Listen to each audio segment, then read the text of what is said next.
Today we're going to talk about the coordinate plane. If you're going to graph anything from a table, and we will be doing that in algebra, you need to know the basics of a coordinate plane. Now, the first thing to know is that a plane is just a flat surface. And a coordinate plane is that flat surface divided by a horizontal number line, which we call the x-axis. Okay, and that goes horizontally.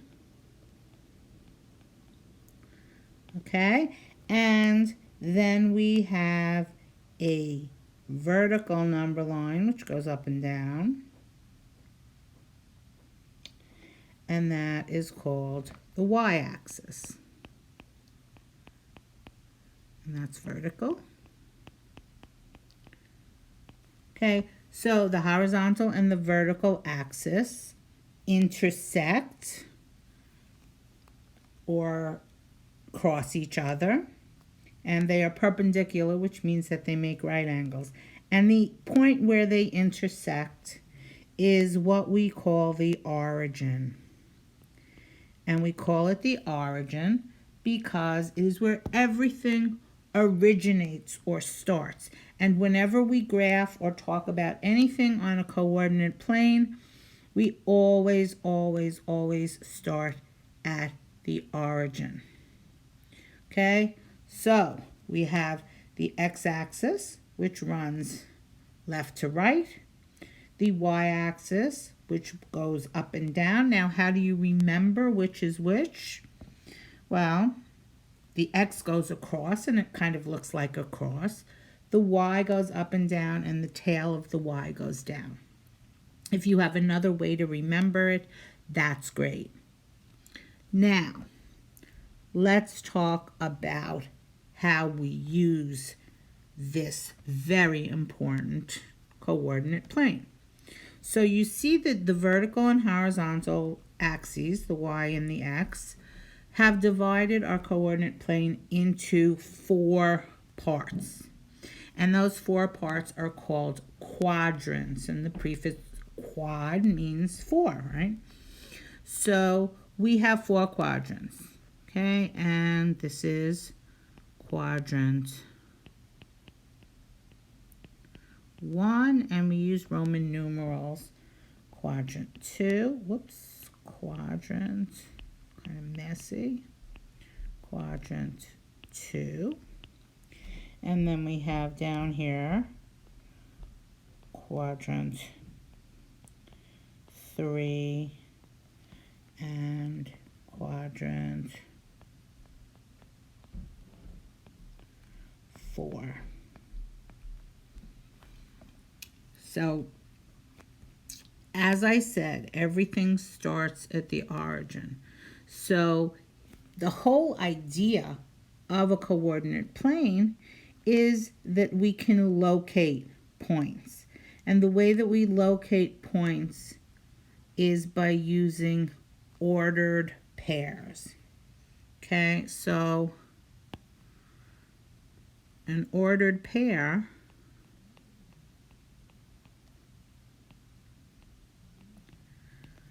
is what we call an x coordinate and a y coordinate. So, and the x always comes first. We always move across the x-axis before we move up and down. Well, how do you remember that? The way that I remember it is that x comes before y in the alphabet, and so we move across the x before we go up and down. Okay, so let's say I have a point and I want to know exactly where it's located. Now, you probably learned about this in social studies when you're talking about latitude and longitude, because when ships are located or other land masses or whatever are located, they're located using latitude and longitude. Latitude are the lines that go across, so they're kind of like your X. And longitude is up and down, and that would be your Y. So if I wanted to plot a point, well, it doesn't look like I can do that because why? Because I'm missing numbers here. Okay, so remembering that this is a number line, these are two number lines that intersect, the intersection point or the origin is where everything starts, and so that is 0, 0. Okay, the origin is 0, 0. We haven't moved at all because we're starting at the origin. So now let's fill in some numbers on our number line. So we have 1, 2, 3, 4, 5, 6, 7, and you can fill as many as you want. The lines, the arrows at the end of the lines show that it goes on and on forever. Okay, and that's the positive side. And then on the negative side is the mirror image. And again, we're always starting from the origin. We're always starting from 0. So when we move 1 unit to the left, that would be -1, -2, -3, -4, and so on. And if this were a paper, and I folded it along the y-axis, you would see that the x-axis is symmetrical around y. In other words, if I folded it along the y-axis, 1 would directly match up with -1, 2 with -2, 3 with -3. And we'll learn more about that when we talk about integers. Okay, so now we have the x is numbered. Now let's number the y. And we have in a positive direction. Again, we are going to start at 0, and we have 1, 2, 3, 4. And you will notice also another thing, that when I make my number lines on my coordinate plane, I do not number the spaces. I number the grid marks, the lines, because I want the coordinates to be exact. Okay, I don't want them to be in the middle someplace because I can't tell what number that is. I want them to be right on the line. Okay, now let's go negative. Whoops. See, I erased that. Okay, let's do this all the way down. Okay, so now we're going to do -1, -2, and so on. Because guess what? The number line is also symmetrical around the x-axis. If I folded it along the x, then the y coordinates, 1 would match up with -1, 2 with -2, 3 with -2, because that's, again, symmetrical. Okay, now let's see how we figure this out. Let's say I have a point right here.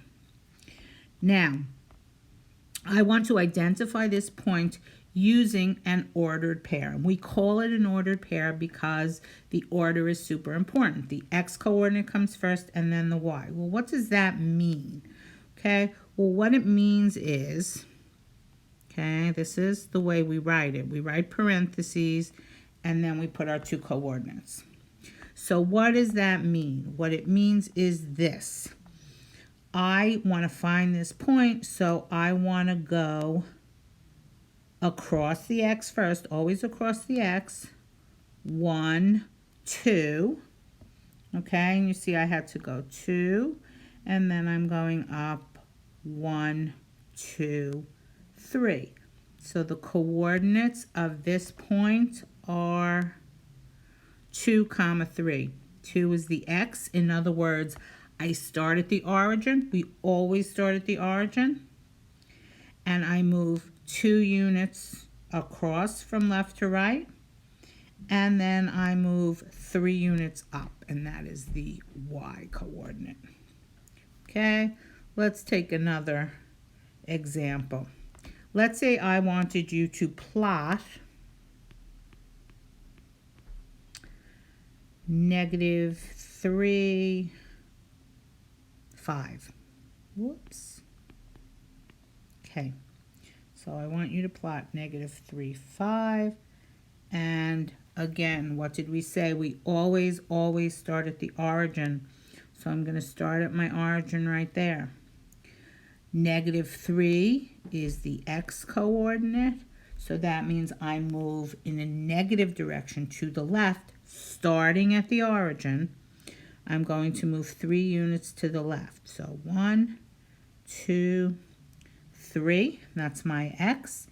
And then the y is 5. I'm going to move 1, 2, 3, 4, 5. And this is going to be my point, -3, 5. Okay, and that's pretty much all we need to know. Okay, we need to know, and you know what, you can kind of get rid of the lines that you use. Those just guidelines. Okay, now the other thing that you kind of want to have a sense of, although I never memorize it, I just know it because of the directionality of things.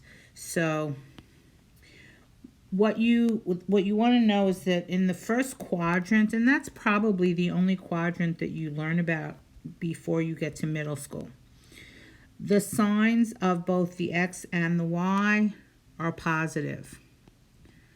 Okay, why? Because when you start at the origin, you go to the right, which is positive for the x, and then you go up, and that's positive for the y.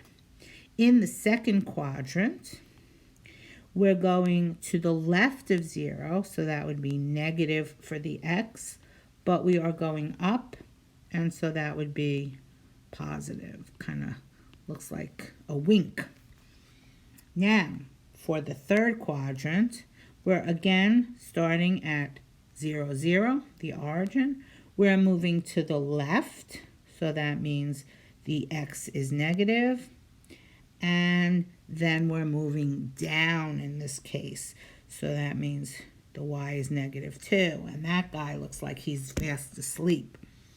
Now we move to the fourth quadrant, and let's see. For the x, remember, going across first, starting at 0, we are moving to the right, so that's positive. And then down, so that's negative. Okay, so first quadrant, both coordinates are positive. Second, we have a negative x and a positive y. Third, they're both negative. And fourth, we're going to the right and then down, so it's positive and then negative. And those are basically the things that you need to know to start graphing coordinates. But remember, this above all, everything starts at the origin. It originates at the origin.